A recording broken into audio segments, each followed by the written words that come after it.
La millionnaire s'est déguisée en serveuse pour connaître son fiancé et ses parents. La façon dont elle a été traitée l'a laissée trahie et l'âme brisée.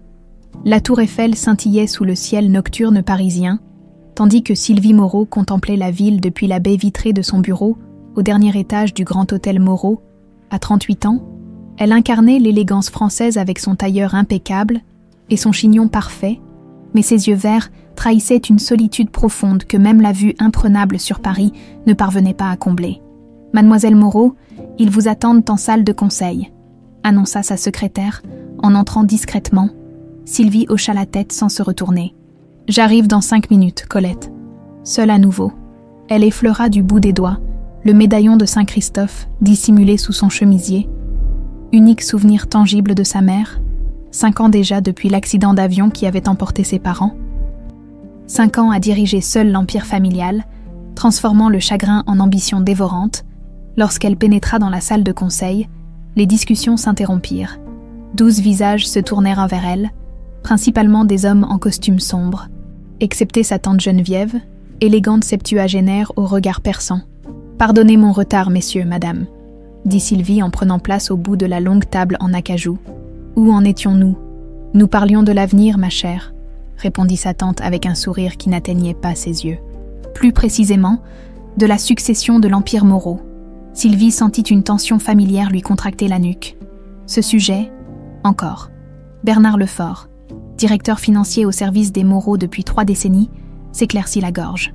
Les actionnaires s'inquiètent. « Mademoiselle, sans héritier direct, l'avenir du groupe paraît incertain.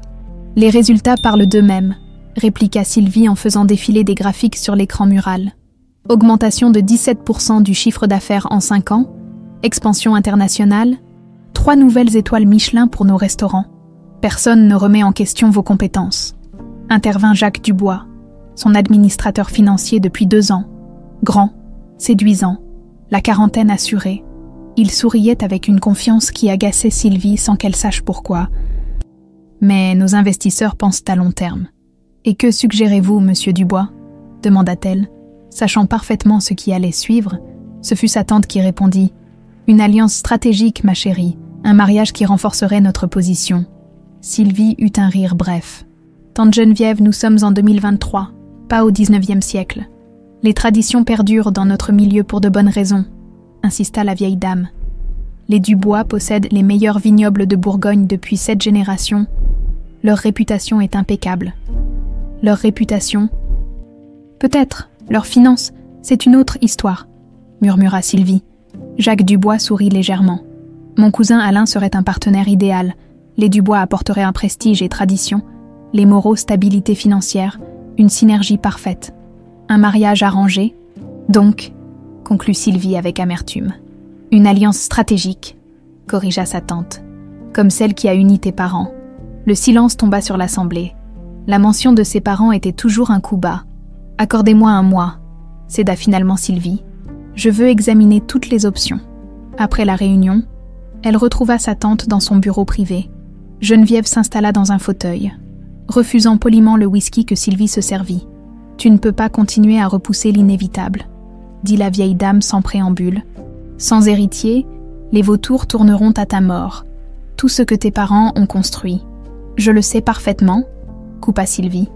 Mais épouser un inconnu sur la seule recommandation de son cousin, après ce qui s'est passé avec Laurent Mercier, son ex-fiancé qui n'avait vu en elle qu'une fortune sur pattes, jusqu'à ce qu'elle le surprenne avec sa soi-disant meilleure amie 3 semaines avant le mariage, Alain Dubois n'est pas Laurent, soupira Geneviève.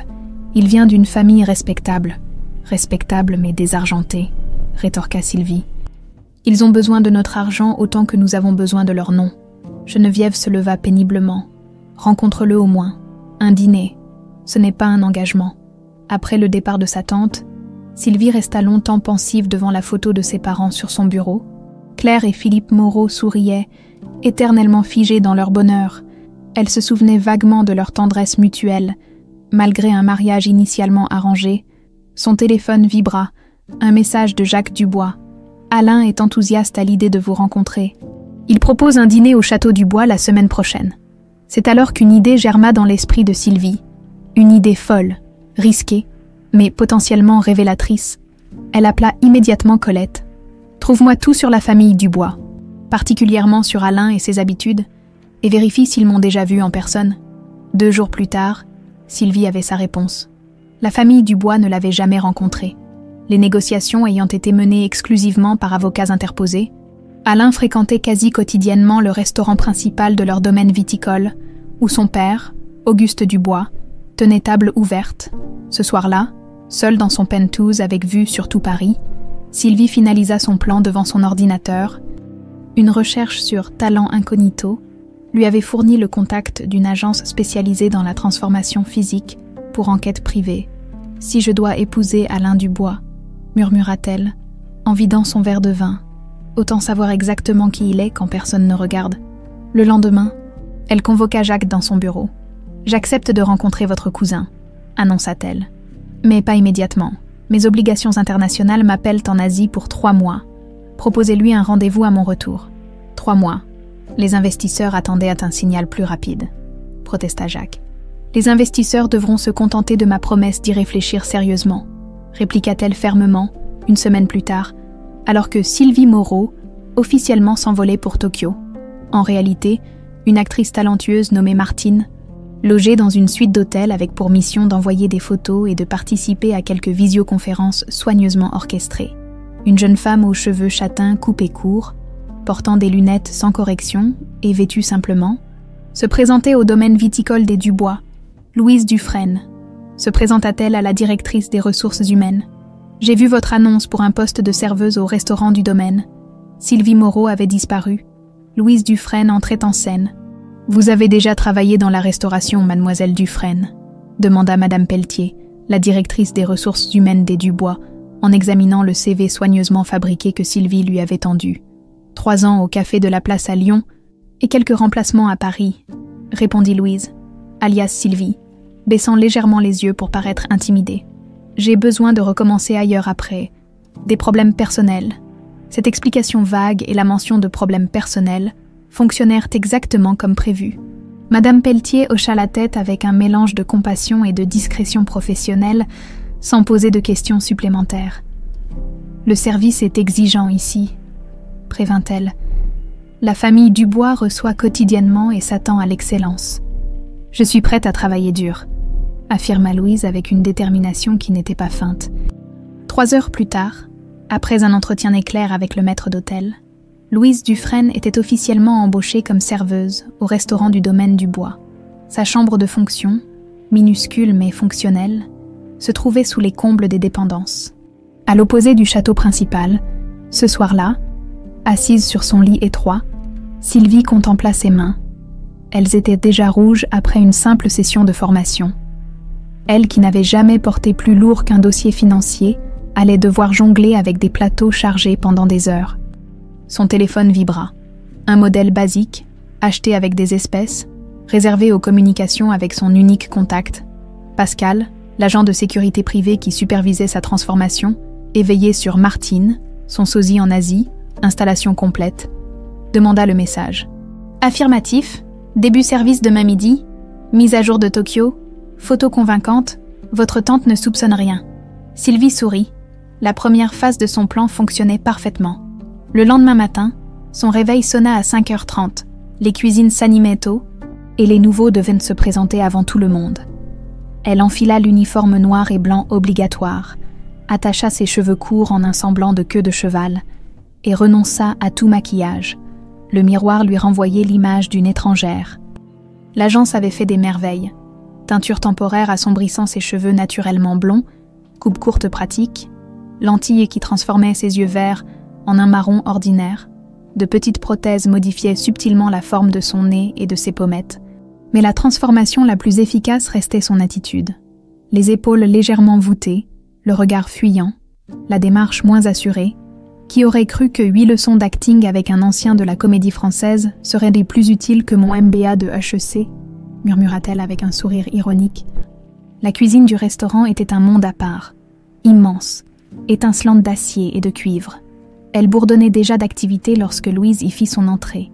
Une vingtaine de personnes s'affairaient dans une chorégraphie minutieuse, sous les ordres d'un homme grand et mince qui semblait être partout à la fois. « La nouvelle, par ici », appela le maître d'hôtel, François, en lui faisant signe. « Je vous présente à notre chef, Mathieu Legrand. » L'homme se retourna, et Sylvie dut faire un effort conscient pour ne pas trahir sa surprise. Elle s'était attendue à un chef stéréotypé, imposant, autoritaire, peut-être même tyrannique. Mathieu Legrand était tout le contraire. Grand mais pas intimidant. Il avait un visage aux traits réguliers, des yeux d'un bleu intense et un sourire rare mais sincère. Ses manières calmes contrastaient avec l'agitation environnante. « Mademoiselle Dufresne ?» dit-il en essuyant ses mains sur son tablier avant de lui tendre la droite. « Bienvenue aux vignes du bois. » Sa poignée de main était ferme, son regard direct sans être envahissant. Sylvie nota qu'il portait un médaillon discret qui dépassait légèrement de sa veste de chef. « Merci de m'accueillir, » répondit-elle doucement. « Je ferai de mon mieux. C'est tout ce que je demande à mon équipe, » dit-il simplement, avant de retourner à ses fourneaux. La matinée passa dans un tourbillon d'instructions, de règles à mémoriser et de chemins à apprendre entre la cuisine et les différentes salles, puis vint l'heure du service. « Les Dubois déjeunent toujours à la table d'honneur », expliqua rapidement François. « Monsieur Auguste à la tête, Madame Constance à sa droite, leur fils Alain généralement à sa gauche. Ils sont exigeants, surtout monsieur, ne les regardez jamais dans les yeux. Ne participez pas aux conversations même s'ils semblent vous y inviter. Et surtout, ne renversez rien. Charmant, murmura Louise, s'attirant un regard d'avertissement du maître d'hôtel, à 12h30 précise. La famille fit son entrée. Auguste Dubois, patriarche imposant à la barbe soigneusement taillée, menait la marche, derrière lui, Constance, son épouse, mince et élégante malgré ses 65 ans, au regard perpétuellement désapprobateur. Et enfin, Alain. Sylvie le reconnut immédiatement d'après les photos qu'elle avait étudiées, mais rien ne l'avait préparé à sa présence, grand, athlétique, des cheveux bruns savamment décoiffés et un sourire à illuminer une pièce, jusqu'à ce qu'on remarque qu'il n'atteignait jamais ses yeux. « François, ce crétin de sommelier a encore suggéré le mauvais millésime hier soir. Règle-moi ça !» aboya Auguste en s'installant. « Tout de suite, monsieur !» répondit le maître d'hôtel en s'inclinant presque. « Et qui est cette nouvelle figure ?» demanda Alain, son regard s'attardant sur Louise d'une façon qui la mit immédiatement mal à l'aise. « Louise Dufresne, notre nouvelle serveuse, monsieur. Charmante, » commenta Alain avec un sourire qui fit frissonner Sylvie. « Très charmante. » Le service fut un cauchemar pour Sylvie. Habituée à commander, elle devait maintenant obéir. Ses muscles protestaient sous le poids des plateaux. Ses pieds commençaient à la faire souffrir. Et chaque ordre lancé par Auguste Dubois était comme une gifle. « Cette sauce est froide. Ramenez-la en cuisine immédiatement. Le pain n'est pas assez frais. Comment Legrand tolère-t-il cette médiocrité ? Servez le vin par la droite, bon sang. Ne vous a-t-on rien appris ?» À plusieurs reprises, Sylvie fut sur le point de répliquer, de jeter son tablier et de révéler sa véritable identité, juste pour voir leur visage se décomposer. Mais chaque fois, elle se rappelait pourquoi elle était là, observer, apprendre, comprendre qui étaient vraiment les Dubois, avant de lier son destin au leur. Après le service, épuisée, elle s'effondra sur un tabouret dans un recoin de la cuisine. Ses chevilles la lançaient, son dos protestait, et elle commençait à regretter amèrement son plan. Première journée difficile. Elle leva les yeux pour découvrir Mathieu Legrand lui tendant un verre d'eau et une serviette humide. « Ça se voit tant que ça ?» grimaça-t-elle. « Disons que j'ai l'habitude de repérer les nouveaux au bord des larmes, » répondit-il avec un léger sourire. « Ne vous inquiétez pas, dans une semaine, vos muscles s'habitueront. Et mon mental, s'habituera-t-il à Monsieur Auguste ?» Une ombre passa sur le visage du chef. « Ça, c'est une autre histoire, mais vous apprendrez à anticiper ses exigences. » Il s'assit à côté d'elle, semblant soudain fatigué lui aussi. La cuisine s'était vidée. Les autres employés profitant de la pause entre le service du midi et les préparations du soir. « Pourquoi restez-vous » demanda impulsivement Sylvie. « Un chef de votre calibre pourrait travailler n'importe où. » Mathieu porta inconsciemment la main à son médaillon. « Disons que j'ai mes raisons, » répondit-il énigmatiquement, avant de se lever. « Reposez-vous. Ce soir, la famille reçoit des invités importants. Ce sera intéressant. » Plus tard, en regagnant sa chambre pour une courte pause, Sylvie envoya un message à Pascal. Première journée terminée, famille aussi désagréable que prévu. Alain foire prédateur, mais le chef, intrigant. Elle s'allongea sur son lit, fixant le plafond mansardé. Dans son penthouse, elle contemplait habituellement les étoiles à travers une verrière de luxe. Ici, elle voyait des toiles d'araignée. Ce n'est que temporaire, se rappela-t-elle. Juste le temps de connaître la vérité. Pourtant, alors qu'elle sombrait dans un sommeil rapide, ce n'était pas le visage arrogant d'Alain qui flottait dans son esprit, mais les yeux bleus et le médaillon mystérieux de Mathieu Legrand. 2 semaines s'écoulèrent, et Louise s'intégra progressivement à la vie du domaine du bois. Ses muscles s'habituèrent au rythme infernal du service. Ses réflexes s'affinèrent, et son personnage prit de l'assurance. Personne ne soupçonnait que sous cette apparence modeste se cachait l'une des femmes les plus puissantes de France. Ce matin-là, elle nettoyait les tables de la salle principale quand des éclats de voix lui parvinrent du bureau adjacent. « Comment ça? Elle hésite encore. Ça fait des semaines que ces négociations traînent. » La voix d'Auguste Dubois tonnait à travers la porte entr'ouverte. « Mon oncle, Sylvie Moreau, est prudente. Elle revient à peine de son voyage en Asie. Jacques dit qu'elle souhaite prendre le temps de... Des excuses. Cette femme joue avec nous, Alain. Si elle continue à repousser cette union, les banques vont nous tomber dessus. Les dernières vendanges ont été catastrophiques et les prêts arrivent à échéance. » Louise s'immobilisa, le chiffon en suspens. Elle s'approcha discrètement de la porte. « Père, détendez-vous, » répondit Alain d'un ton apaisant. « Jacques et moi avons tout sous contrôle. Cette Moreau n'est qu'une femme d'affaires sans vie personnelle, désespérément seule, d'après les rapports de Jacques. Elle est tellement obsédée par son travail qu'elle n'a même pas remarqué certaines irrégularités dans ses comptes. » Un rire rauque suivit cette remarque. Louise serra les poings, luttant contre l'envie d'entrer et de confronter ces hommes. Et puis, poursuivit Alain d'une voix traînante, elle n'est pas exactement un prix de beauté. 38 ans, jamais mariée. Il doit y avoir une raison. Belle ou non, son argent l'est, trancha Auguste. Et c'est tout ce qui compte. Une fois le mariage conclu, tu pourras toujours chercher du réconfort ailleurs. Oh, j'y compte bien, répondit Alain avec un rire gras qui glaça le sang de Sylvie. J'ai déjà quelques candidates en vue. Cette nouvelle serveuse, par exemple. Louise s'éloigna rapidement, le cœur battant. Elle avait ce qu'elle était venue chercher, la confirmation des véritables intentions des Dubois. Pourtant, entendre ces hommes parler ainsi d'elle, de Sylvie Moreau, lui donnait envie de vomir. Plus tard dans la journée, alors qu'elle servait le thé de l'après-midi sur la terrasse, elle surprit une conversation entre Constance Dubois et sa cousine Béatrice. « Cette histoire de mariage avec les Moreau, c'est vraiment nécessaire ?» demandait Béatrice en touillant son Earl Grey. « Alain pourrait trouver tellement mieux qu'une workaholic sans charme. Ne sois pas naïve, » siffla Constance. « Les apparences sont trompeuses. Notre situation est délicate. Auguste a fait des investissements malheureux. Et Alain ?» Elle baissa la voix, obligeant Louise à tendre l'oreille en feignant d'arranger des fleurs. « Alain a des dettes de jeu considérables à Monaco.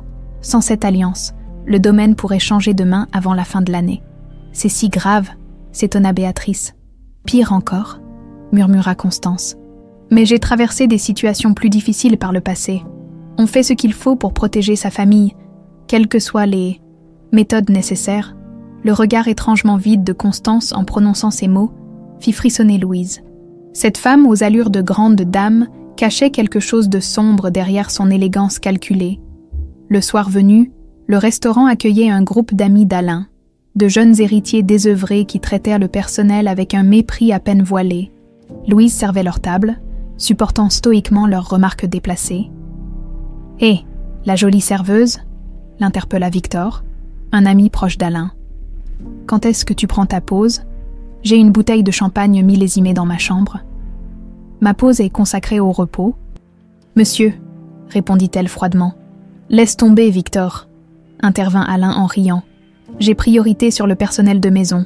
Et puis, tu dois garder ton énergie pour ton mariage prochain, pas vrai ? »« Ah oui, la fameuse union avec l'héritière Moreau, » s'exclama un autre. « Comment va ta future femme ? » « Aucune idée, » admit Alain en haussant les épaules. « Je ne l'ai jamais rencontrée en personne. Les avocats gèrent tout. »« Tu vas vraiment épouser une inconnue ?» demanda une jeune femme blonde. « Son compte en banque n'est pas un inconnu. »« Lui, » répliqua Alain, déclenchant des rires. « Et puis, une fois l'empire Moreau sécurisé, ce n'est pas comme si je prévoyais de lui être fidèle. » Il leva son verre en direction de Louise, lui adressant un clin d'œil qui lui donna la nausée. « Encore du vin ? » ?»« Messieurs, dames !» proposa-t-elle, s'efforçant de garder un visage neutre alors qu'elle bouillonnait intérieurement en retournant vers la cuisine. Elle fut bousculée par Auguste Dubois qui en sortait. Le plateau qu'elle portait vacilla dangereusement, mais ne se renversa pas. « Faites attention, espèce d'incapable, » rugit-il. « Ces verres valent plus que votre salaire mensuel. »« Veuillez m'excuser, monsieur, » murmura Louise, tête baissée. « Il faut vraiment que le grand cesse d'embaucher des incompétents, » marmonna Auguste en s'éloignant. Dans la cuisine, elle trouva Mathieu occupé à dresser des assiettes avec une précision d'orfèvre. Contrairement au chaos habituel, l'atmosphère était calme. L'équipe du soir fonctionnait avec une efficacité silencieuse sous la direction du chef. « Il est toujours comme ça ?» demanda-t-elle à voix basse. Déposant son plateau, Mathieu leva les yeux, comprenant immédiatement « Auguste, oui, toujours. Comment faites-vous pour le supporter ?» Un sourire énigmatique éclaira brièvement son visage.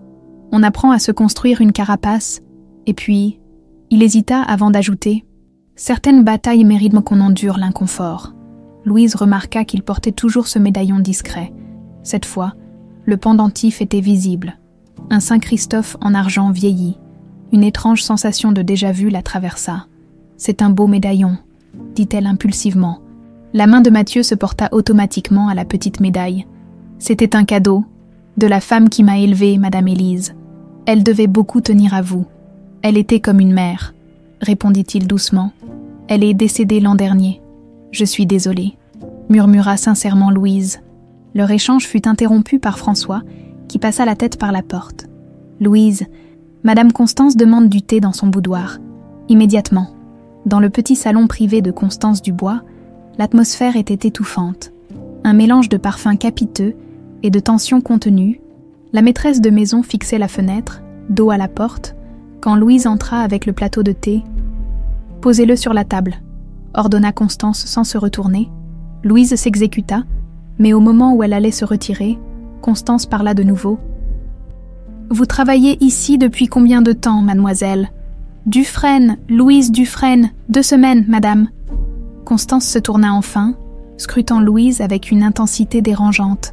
« Vous avez quelque chose de familier ?» Le cœur de Sylvie manqua un battement.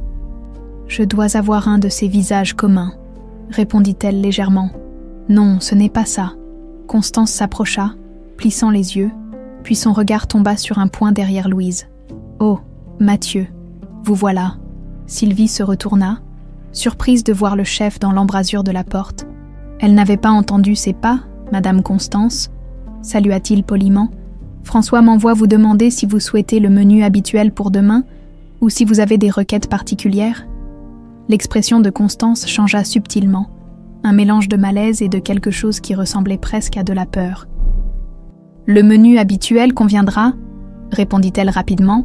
« Vous pouvez disposer, tous les deux, dans le couloir. » Louise murmura « Merci pour le sauvetage. »« Je n'ai rien fait, » répondit Mathieu, mais son léger sourire suggérait le contraire. « Méfiez-vous de Madame Constance, elle voit des fantômes partout.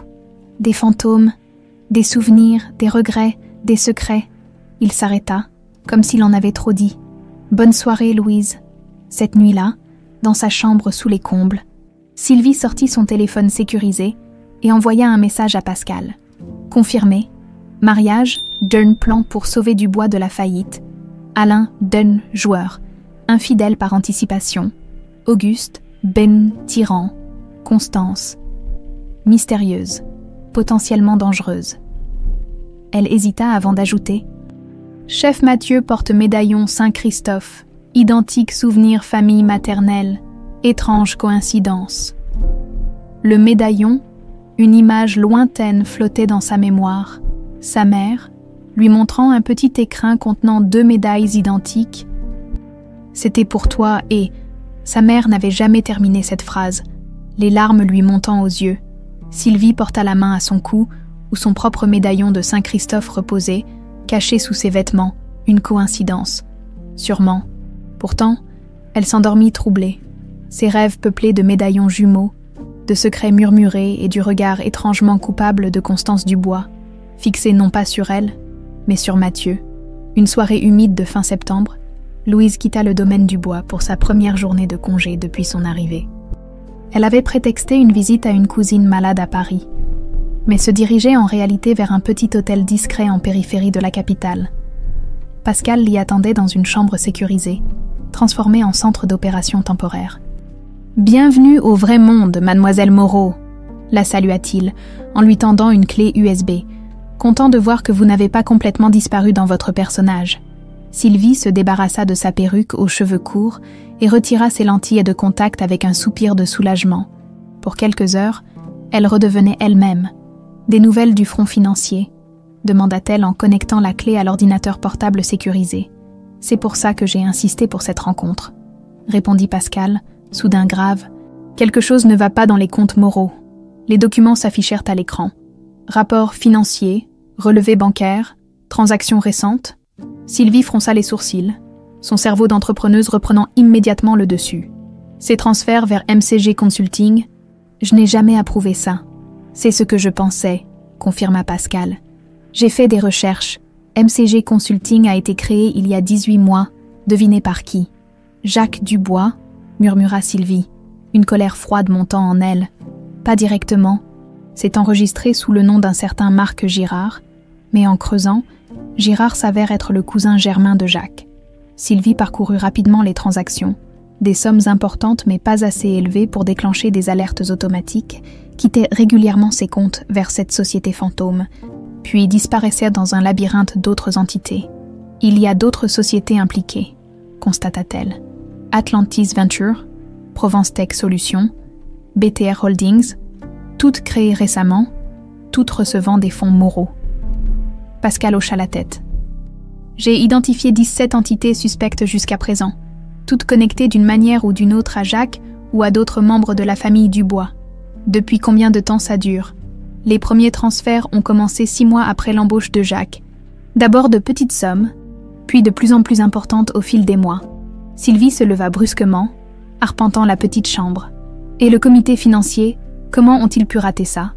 Jacques présente les rapports lui-même. Il a probablement manipulé les données. Et puis, vous êtes connu pour faire confiance à vos directeurs. Plus maintenant, gronda-t-elle. Elle s'arrêta devant l'écran, calculant rapidement. Si je totalise tous ces détournements, environ 60% de vos actifs liquides ont été compromis, confirma Pascal. Heureusement, vos comptes offshore et propriétés internationales semblent intacts. Jacques n'y a probablement pas accès. Sylvie ferma les yeux un instant, digérant l'ampleur de la trahison. Elle avait embauché Jacques sur recommandation d'un ancien associé. Lui avait donné accès à presque tout. « Que voulez-vous faire ?» demanda Pascal. « Nous pouvons alerter les autorités maintenant, ou… » « Non, décida Sylvie. « Pas encore. Je veux comprendre toute l'étendue de cette fraude, qui est impliquée, où va l'argent. S'il existe d'autres détournements que nous n'avons pas encore découverts, c'est risqué. Plus vous attendez, plus ils se sentent en sécurité, plus ils deviennent négligents. » Ses yeux brillaient d'une détermination glaciale. « Continuez à surveiller. Je veux des rapports hebdomadaires et transférer discrètement mes avoirs restants vers les comptes sécurisés en Suisse et à Singapour. » Pascal la dévisagea. « Vous comptez vraiment retourner là-bas, comme Louise. » Plus que jamais, elle commença à replacer sa perruque. « J'ai besoin de savoir jusqu'où va cette conspiration, si Alain est impliqué, si Auguste est au courant. Et ce chef dont vous parliez, Mathieu ?» Le visage de Sylvie s'adoucit imperceptiblement. « Je doute qu'il soit impliqué, il n'a pas le profil. Méfiez-vous des apparences. » Mademoiselle Moreau, c'est la première règle dans notre métier. Le lendemain matin, Louise reprit son service au domaine Dubois, portant un fardeau encore plus lourd que ses plateaux, la connaissance d'une trahison massive orchestrée sous son nez. Dans l'après-midi, alors qu'elle passait devant le bureau d'Auguste, elle entendit la voix de Jacques, prétextant un nettoyage. Elle s'attarda près de la porte entr'ouverte. « Les transferts se déroulent comme prévu », disait Jacques. Elle ne soupçonne rien, trop occupée par ses hôtels en Asie. « Et le mariage ?» demanda Auguste. « J'ai besoin de garanties, Jacques. Les banques commencent à s'impatienter. Je travaille sur Sylvie. La semaine prochaine, je lui présenterai un dossier complet sur les avantages de cette union. Avec quelques manipulations dans les projections financières, elle sera convaincue que c'est dans son intérêt. Un rire bref. Tu es sûr qu'elle est aussi naïve. Elle me fait confiance. C'est son point faible. Elle délègue trop, d'ici 6 mois. Nous aurons sécurisé assez de fonds pour renflouer complètement le domaine, rembourser vos dettes de jeu, et personne n'y verra que du feu. Louise se figea. Auguste était donc parfaitement au courant de la fraude. Et après le mariage ?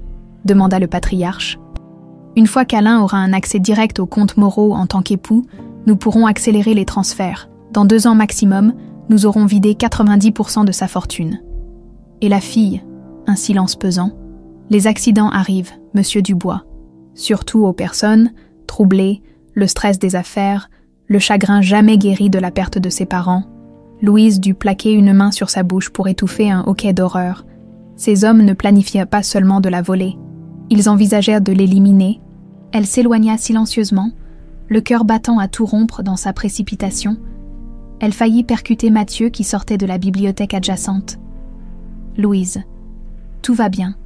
Vous êtes pâle comme un linge. »« Oui, juste un vertige, » balbutia-t-elle. Mathieu fronça les sourcils, visiblement inquiet. « Venez, asseyez-vous 1 minute. » Il l'entraîna doucement vers la petite salle de repos du personnel. Louise se laissa guider, ses pensées tourbillonnant furieusement. Devait-elle fuir immédiatement ? Contacter la police, confronter Jacques. « Tenez, buvez un peu d'eau, » dit Mathieu en lui tendant un verre. « Vous travaillez trop dur depuis votre arrivée. »« Merci, » murmura-t-elle. Puis, cherchant à détourner la conversation de son trouble. « Que faisiez-vous dans la bibliothèque ? » ?»« Je cherchais un vieux livre de recettes. Madame Élise m'a souvent parlé d'un recueil spécial qui appartenait aux Moreau avant d'être vendu aux Dubois. » Il sourit légèrement. « Une quête personnelle, disons. Les Moreau, la famille hôtelière. »« Oui, Élise a travaillé pour eux pendant des années. » Avant, il s'interrompit, semblant peser ses mots. « Avant de venir s'occuper de moi. » Louise voulait en savoir plus, mais le téléphone de Mathieu sonna. « Je dois y aller, » dit-il après avoir consulté le message. « Reposez-vous un moment, Héloïse. » Il hésita. « Méfiez-vous des conversations derrière les portes. Ces murs ont des oreilles, et pas toujours bienveillantes. » Avait-il deviné ce qu'elle faisait ? Impossible de savoir, mais son avertissement semblait sincère. Seule, Louise prit une décision. Elle devait agir, mais intelligemment. Pas de confrontation directe, pas encore. Elle avait besoin de preuves, de témoins, d'une stratégie imparable. Le soir même, elle envoya un message codé à Pascal. Urgent, Auguste complice. Plan post-mariage, inclut élimination physique. Besoin surveillance renforcée et plan d'urgence. Puis elle ajouta « Demande info sur Élise.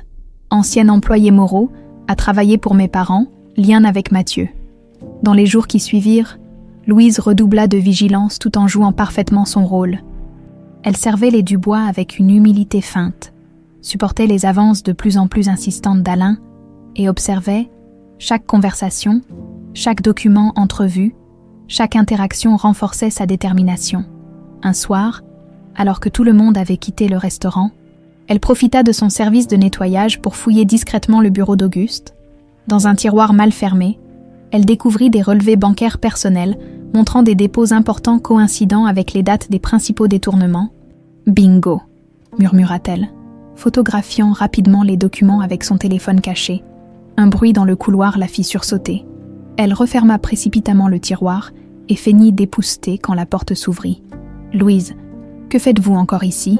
C'était Mathieu, portant un épais livre ancien sous le bras. « Le nettoyage de fin de service ?» répondit-elle, le cœur battant. « Et vous ?» Il désigna le livre. « J'ai enfin trouvé ce que je cherchais, un vieux recueil de recettes des années 80. Les meilleures sont souvent les plus anciennes. » Leurs regards se croisèrent longuement. Dans le silence de cette nuit d'automne, Sylvie eut la troublante certitude que leur destin était lié d'une façon qu'elle ne comprenait pas encore. « Bonne nuit, Mathieu, » dit-elle doucement. « Bonne nuit, Louise. Faites attention à vous. » Était-ce un avertissement ordinaire ou savait-il quelque chose ? Cette question la hanta jusqu'au petit matin, où elle reçut enfin la réponse de Pascal. Élise Benoît, gouvernante principale chez les Moreau de 1982 à 1985, a démissionné brusquement après un incendie dans la résidence. Impossible de trouver plus d'informations. Recherche en cours. Octobre arrivait à grands pas, apportant avec lui les premières brumes matinales qui enveloppaient le domaine viticole d'un voile mystérieux. Louise avait maintenant passé plus d'un mois chez les Dubois, et son personnage était parfaitement rodé. François lui confiait désormais des responsabilités supplémentaires, impressionné par son efficacité discrète. « Louise, aujourd'hui tu t'occuperas du service privé dans la cuisine », annonça-t-il un matin. Mathieu veut tester de nouvelles recettes et a demandé quelqu'un pour l'assister. Son cœur fit un bond inexplicable à cette nouvelle. Depuis leur rencontre nocturne dans le bureau d'Auguste, elle et Mathieu avaient développé une étrange complicité silencieuse.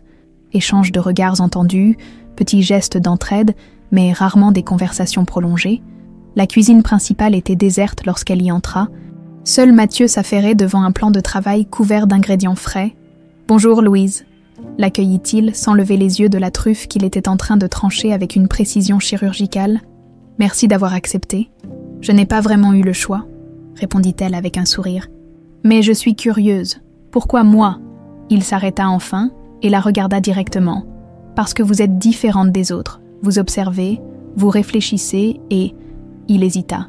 « J'ai le sentiment que vous comprenez ce que c'est que de porter un masque. » Louise sentit un frisson parcourir son échine. Savait-il? Impossible. « On porte tous des masques, » dit-elle prudemment. « Certains plus que d'autres. » Il lui tendit un tablier. « Aujourd'hui, nous allons revisiter des classiques. J'ai retrouvé d'anciennes recettes qui méritent une seconde vie. » La journée passa comme dans un rêve. Louise découvrit un Mathieu différent, passionné, loquace, partageant des secrets culinaires avec une générosité inattendue. Il lui raconta comment Élise lui avait appris les bases de la cuisine française. Comment cette femme extraordinaire avait façonné sa vie. « Elle m'a recueilli tout petit », confia-t-il en préparant une sauce complexe. « Je n'ai jamais connu mes parents biologiques. Élise disait toujours qu'il m'aimait, mais que le destin en avait décidé autrement. Elle ne vous a jamais parlé d'eux.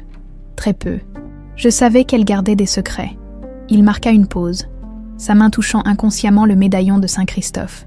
Avant sa mort, elle m'a laissé un journal scellé avec des instructions précises, ne l'ouvrir que si je rencontrais quelqu'un portant le même médaillon que le mien. Louise faillit renverser le bol qu'elle tenait. Son propre médaillon semblait soudain peser une tonne contre sa poitrine, caché sous ses vêtements. « C'est une requête étrange », parvint-elle à articuler. Élise était parfois mystérieuse, mais elle avait ses raisons, j'en suis sûre. Mathieu lui sourit. « Goûtez ça. » Il lui tendit une cuillère de sauce. Louise ferma les yeux en la savourant. « C'est incroyable. » Recette des Moreau. Élise l'avait apprise de leur ancien chef. La journée avança ainsi, entre confidences voilées et découvertes culinaires. À un moment, leurs mains se frôlèrent au-dessus d'un plat, et Louise ressentit une étrange familiarité dans ce contact, comme un écho lointain, vers la fin de l'après-midi, alors qu'ils nettoyaient ensemble la cuisine. Constance Dubois apparut dans l'encadrement de la porte. Son regard s'attarda sur eux, une expression indéchiffrable figeant ses traits aristocratiques. « Mathieu, je ne savais pas que vous formiez le personnel maintenant, » dit-elle d'une voix glaciale. « Nous testons de nouvelles recettes, madame, » répondit-il poliment. Louise a un palais remarquable. Les yeux de Constance se posèrent sur Louise, la scrutant avec intensité. « J'en suis certaine. » Puis son regard glissa vers le médaillon visible au cou de Mathieu. Un éclair de peur, culpabilité, traversa son visage. « Ce pendentif, » commença-t-elle. « Un cadeau d'Élise, » répondit simplement Mathieu. Constance pâlit visiblement. « Je voulais juste vous rappeler que nous avons des invités importants ce soir. Le critique du guide Michelin sera parmi eux. Tout est prêt. »« Madame » assura Mathieu, après son départ. Un silence pesant s'installa. « Elle vous déteste » observa Louise. « Non » répondit doucement Mathieu. « Elle me craint. C'est différent. Pourquoi vous craindrait-elle » Il haussa les épaules. Encore un mystère d'Élise. J'imagine. Constance ne supportait pas de la voir chez les Dubois. Pourtant, c'est elle qui a insisté pour m'embaucher après la mort d'Élise. Contradiction étrange, n'est-ce pas? Ce soir-là, le service fut particulièrement tendu. Le critique gastronomique, discrètement signalé par François, observait tout, Auguste était plus tyrannique que jamais, terrorisant le personnel. Alain, déjà éméché, multipliait les remarques déplacées envers les serveuses. Pendant une accalmie, Louise se retrouva près de Mathieu dans l'arrière-cuisine. « Comment fais-tu » demanda-t-elle spontanément, oubliant les formalités, pour supporter tout ça, jour après jour. Il la regarda longuement, avant de répondre. « J'attends. »« Quoi donc ? Le bon moment ? La vérité finit toujours par éclater, Louise. Il suffit parfois d'être patient, à la fin du service. » Épuisée mais l'esprit en ébullition, Louise regagnait sa chambre quand Alain surgit d'un couloir, visiblement ivre. « Ma jolie Louise » susurra-t-il en lui barrant le passage, toujours aussi fuyante. « Monsieur Dubois, je suis fatiguée. Laissez-moi passer. S'il vous plaît. »« Pas avant un petit baiser » insista-t-il en s'approchant. « Un avant-goût de ce qui t'attend quand j'aurai épousé la frigide Moreau. Je te ferai une place de choix parmi mes distractions. » Sylvie dut mobiliser toute sa volonté pour ne pas le gifler. Elle s'apprêtait à esquiver quand une voix résonna dans le couloir. « Alain, ça suffit !» Mathieu se tenait là, imposant malgré sa posture calme. « De quoi te mêles-tu, cuistot ?» cracha Alain. « Elle n'attend que ça. Elle t'a demandé de la laisser tranquille, » répondit Mathieu, imperturbable. « Et tu as un invité qui te cherche en bas. Le critique aimerait s'entretenir avec l'héritier du domaine. » Cette diversion fonctionna. L'ego d'Alain prit le dessus sur ses pulsions, et il s'éloigna en marmonnant des menaces. « Merci » souffla Louise quand il fut hors de vue. « Ce n'est pas la première fois qu'il importune le personnel, » dit Mathieu, la colère perçant sous son calme apparent. « Et malheureusement, François et Auguste ferment les yeux. »« Pourquoi restes-tu vraiment ici, Mathieu ?» demanda Louise. « Tu pourrais diriger ton propre restaurant avec ton talent. » Il sembla peser sa réponse. « Disons que j'ai une dette envers Élise, une promesse à tenir. » Ils marchèrent en silence jusqu'à l'escalier menant aux chambres du personnel. « Bonne nuit, Louise, » dit-il doucement. « Fais attention à toi, cette maison. Cache bien des secrets. »« Toi aussi. »« Tu en caches ?» répondit-elle impulsivement. Un sourire énigmatique éclaira son visage. « Comme nous tous. » Dans sa chambre, allongée sur son lit étroit, Sylvie repensa à cette journée troublante. Quelque chose la connectait à Mathieu. Une sorte de lien invisible qu'elle ne parvenait pas à expliquer. Elle sortit son médaillon de Saint-Christophe, identique à celui qu'il portait, et le contempla longuement. Un souvenir flou lui revint. Sa mère, assise au bord de son lit d'enfant, lui montrant 2 médaillons identiques. « Celui-ci est pour toi, ma chérie. » L'autre était pour... Elle avait alors éclaté en sanglots inexplicables. Son téléphone vibra, la ramenant au présent, un message de Pascal. Information sur Élise Benoît, a quitté les Moreaux juste après l'incendie de l'aile est du manoir familial en 1985. Vos parents ont perdu un enfant dans cet incendie. Information étouffée à l'époque. Élise a disparu avec un bébé qu'elle prétendait être son neveu orphelin. Connexion possible avec Mathieu. Sylvie lut et relut le message, son cœur battant à tout rompre. L'incendie, un enfant perdu, Élise disparue avec un bébé, Mathieu élevé par elle, les médaillons jumeaux, était-ce possible ? Cette vérité semblait trop énorme, trop bouleversante pour être envisagée, et pourtant, les pièces s'assemblaient avec une logique terrifiante. Elle composa fébrilement un message. « Vérifiez date. Si Mathieu a 42 ans, né même année que moi, théorie à explorer sérieusement, besoin plus d'informations sur l'incendie, qui l'a déclenché, pourquoi Élise a-t-elle fui ? Une intuition la frappa soudain.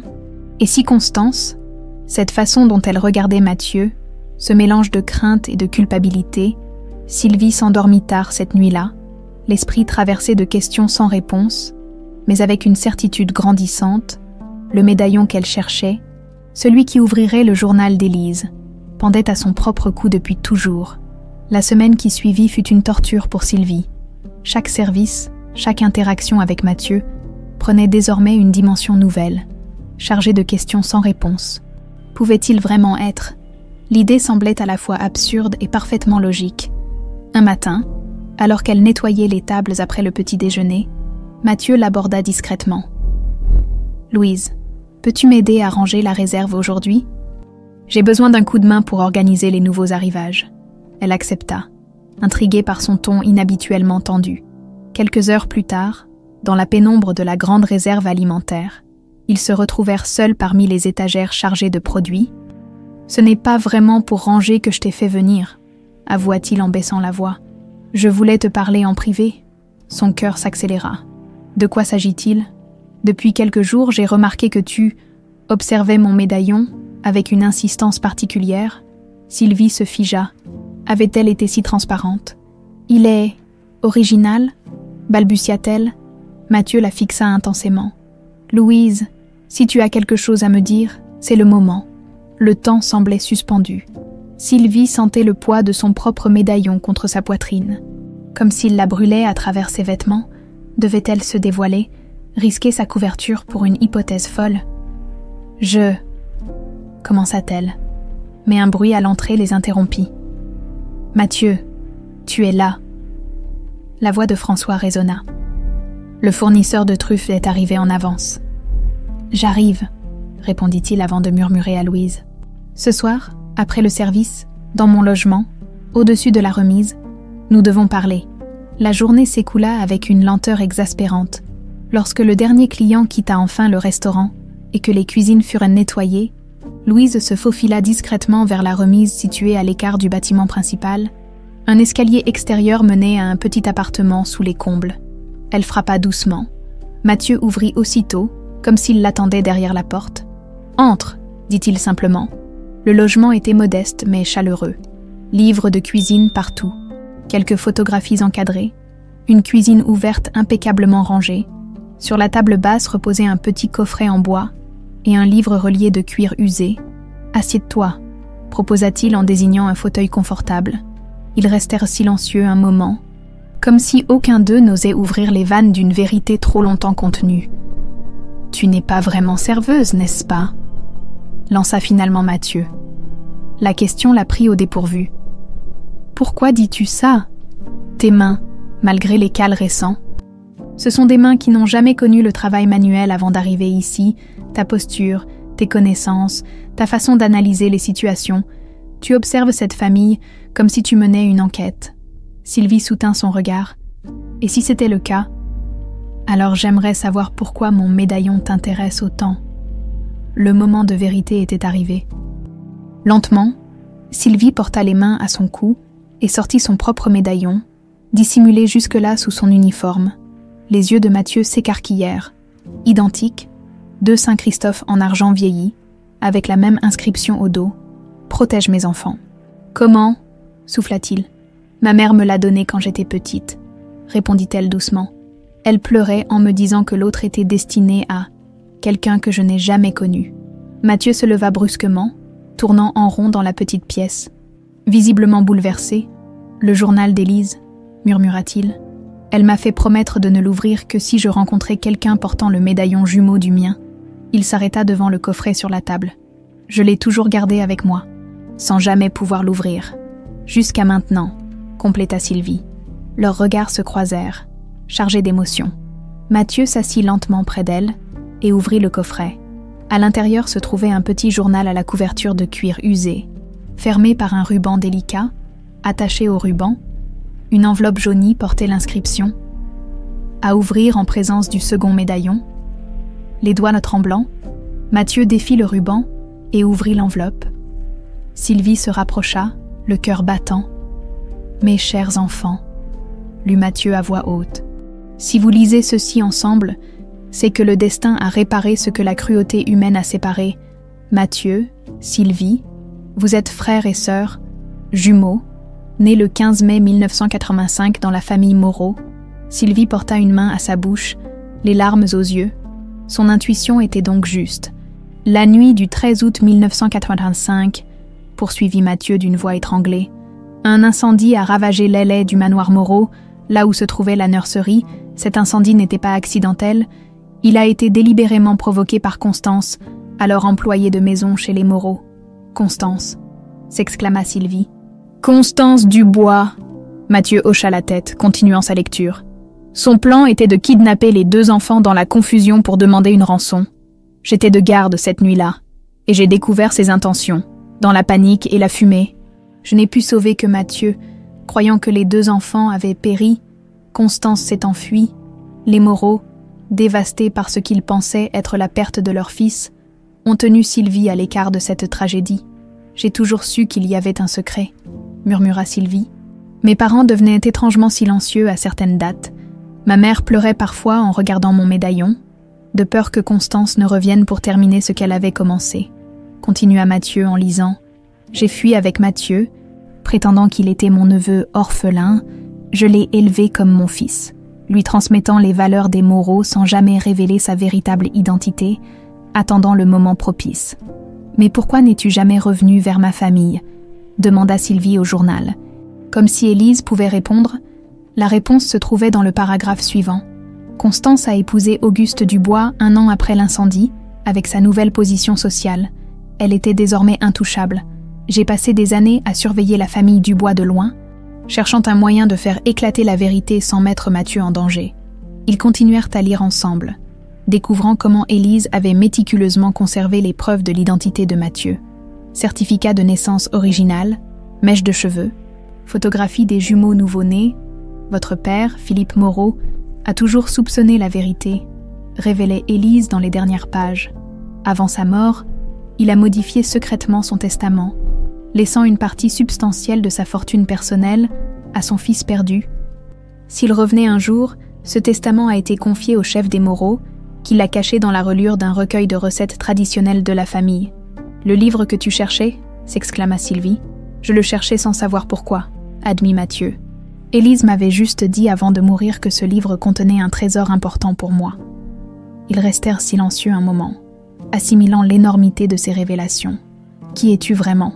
demanda finalement Mathieu. « Tu n'es pas Louise Dufresne. » La serveuse, Sylvie prit une profonde inspiration. « Je suis Sylvie Moreau, la Sylvie Moreau qu'Alain Dubois doit épouser. J'ai orchestré ce déguisement pour découvrir ses véritables intentions. » Les yeux de Mathieu s'écarquillèrent. « Mon Dieu !» Alors les Dubois conspirent non seulement contre une inconnue, mais contre ma propre sœur. Jacques détourne des fonds massifs de l'Empire Moreau, confirma Sylvie. Alain prévoit d'utiliser notre mariage pour accéder directement à mes comptes. Et Auguste est parfaitement au courant de tout, y compris d'un plan pour me faire disparaître après le mariage. Et maintenant, nous découvrons que Constance est l'architecte initial de cette tragédie, compléta Mathieu, une colère froide dans la voix. Elle a séparé des jumeaux, causé un incendie qui aurait pu nous tuer tous les 2, et s'est construit une vie confortable sur les cendres de notre famille. Sylvie prit ses mains dans les siennes. C'était étrange. Ils étaient des étrangers, et pourtant, un lien profond, presque tangible, les unissait déjà. « Mon frère », murmura-t-elle, testant ces mots nouveaux sur sa langue. « Ma sœur », répondit-il, des larmes brillant dans ses yeux. Ils restèrent ainsi un long moment, rattrapant en silence 40 années de séparation. Puis, comme sortant d'une transe, Mathieu se leva. « Nous devons agir, » dit-il fermement, « non seulement pour récupérer ce qui t'a été volé, mais pour faire justice à Élise, à nos parents et à nous-mêmes. » Sylvie acquiesça, une détermination nouvelle illuminant son regard. « J'ai un plan, mais d'abord, nous devons trouver ce testament dans le livre de recettes. » Mathieu sourit, un sourire qui lui rappela étrangement son propre reflet. « J'ai retrouvé le livre hier, je n'avais pas encore eu le temps de l'examiner en détail. » Il se dirigea vers sa bibliothèque et en sortit un vieux volume relié de cuir craquelé. Tradition culinaire des grandes familles françaises, 1975. Cette nuit-là, sous la lumière tamisée d'une lampe, 2 jumeaux séparés par le destin se penchèrent ensemble sur les pages jaunies qui contenaient non seulement des recettes, mais aussi les clés de leur passé et, peut-être de leur avenir commun. « Comment examine-t-on un livre pour y trouver un document caché ?» demanda Sylvie en tournant délicatement les pages jaunies. « Élise disait toujours que les secrets se cachent à la reliure », répondit Mathieu en examinant attentivement la couverture. Ses doigts experts parcourèrent les bords du livre, cherchant une anomalie, un indice. Le vieux recueil de recettes dégageait un parfum nostalgique d'encre ancienne et de papier vieilli. Les pages étaient couvertes d'annotations dans les marges, conseils personnels du chef des Moreau, modifications subtiles des recettes originales. « Regarde », murmura Sylvie en pointant une annotation. Pour Élise, n'oubliez jamais la pincée de fleurs de sel à la fin. PM. PM. Philippe Moreau. confirma Mathieu. Notre père, ce simple constat, notre père, provoqua un silence chargé d'émotion. L'idée d'avoir partagé les mêmes parents, le même sang, la même origine, restait encore irréelle pour eux deux. « Attends » dit soudain Mathieu. « La reliure semble plus épaisse ici. » Il manipula doucement le livre, révélant que la doublure intérieure de la couverture arrière était légèrement bombée. Avec une précision de chirurgien, il glissa la lame fine d'un couteau de cuisine le long de la jointure et détacha soigneusement le papier. Derrière se trouvait une enveloppe jaunie, scellée avec de la cire rouge portant l'empreinte des armoiries Moreau. « C'est bien ça », souffla Sylvie, les mains tremblantes alors qu'elle prenait l'enveloppe. « Le testament secret de notre père. » Ils s'assirent côte à côte, partageant ce moment solennel. Sylvie rompit délicatement le sceau et déplia le document officiel rédigé par un cabinet notarial parisien prestigieux. « Moi, Philippe Moreau, saint de corps et d'esprit, » lut-elle à voix haute, « rédige ce codicille à mon testament principal pour exprimer ma volonté concernant une part spécifique de ma fortune personnelle, distincte des actifs de l'entreprise familiale. » Sa voix trembla légèrement alors qu'elle poursuivait. « Je lègue la moitié de mes avoirs personnels, incluant ma collection d'art, mes propriétés à l'étranger et mes comptes en Suisse, à mon fils Mathieu Moreau, dans l'éventualité où il serait retrouvé vivant. » Mathieu ferma les yeux, submergé par l'émotion. Il savait, bien que les circonstances officielles indiquent que mon fils a péri dans l'incendie de 1985, mon cœur de père refuse d'accepter cette conclusion sans preuves irréfutables, continua Sylvie, des larmes silencieuses coulant sur ses joues. J'ai mené mes propres investigations discrètes qui m'ont conduit à soupçonner qu'Élise Benoît a pu sauver mon fils cette nuit-là. Le document détaillait ensuite les conditions de reconnaissance légale de Mathieu. Test ADN, présentation du médaillon de Saint-Christophe et autres preuves d'identité soigneusement préservées par Élise. C'est une fortune considérable, murmura Sylvie après avoir lu les détails financiers. Notre père a constitué ce patrimoine personnel séparément de l'Empire Moreau. Personne ne savait. Pas même ma mère, apparemment. Ni Jacques Dubois, ajouta Mathieu avec un sourire grimm. Ses comptes sont hors de sa portée. Ils passèrent une partie de la nuit à étudier le testament et les autres documents qu'Élise avait minutieusement préservés. Certificat de naissance original de Mathieu, photographie des jumeaux nouveau-nés et même un rapport d'enquête privée sur l'incendie commandé par Philippe Moreau qui pointait des circonstances hautement suspectes. « Notre père n'a jamais cessé de te chercher », dit doucement Sylvie, « même s'il n'en parlait jamais, et Élise n'a jamais cessé de veiller sur moi, tout en gardant un œil sur votre famille, » compléta Mathieu. Quelle étrange destinée, à l'aube, épuisés mais déterminés, ils élaborèrent leur stratégie. « Nous devons agir avec prudence », insista Sylvie. « Les Dubois sont dangereux. Nous en avons maintenant la certitude. »« Que proposes-tu » demanda Mathieu. « Les fiançailles officielles sont prévues dans 3 semaines. Une grande réception ici même, au domaine, c'est le moment idéal pour les confronter tous ensemble. »« Tu veux attendre 3 semaines » s'étonna Mathieu. « Avec ce que nous savons maintenant ?» Sylvie hocha la tête. « J'ai besoin de ce temps pour rassembler toutes les preuves concernant la fraude financière. Et toi, tu dois continuer à chercher des indices sur l'implication exacte de Constance dans l'incendie. Le journal d'Élise est un bon début, mais nous aurons besoin de plus pour la faire condamner. Et pendant ce temps, tu continues à jouer, Louise ? C'est risqué ? Plus risqué encore serait de montrer nos cartes trop tôt, répondit Sylvie. D'ailleurs, j'ai une idée pour renforcer notre position. Elle lui expliqua son plan. Mathieu l'écouta attentivement. Impressionné par l'esprit stratégique de sa sœur jumelle, lorsqu'elle eut terminé, il hocha la tête avec approbation. C'est audacieux, mais ça pourrait fonctionner.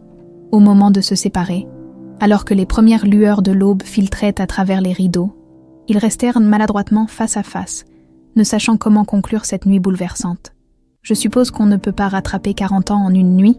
dit finalement Mathieu, avec un sourire hésitant.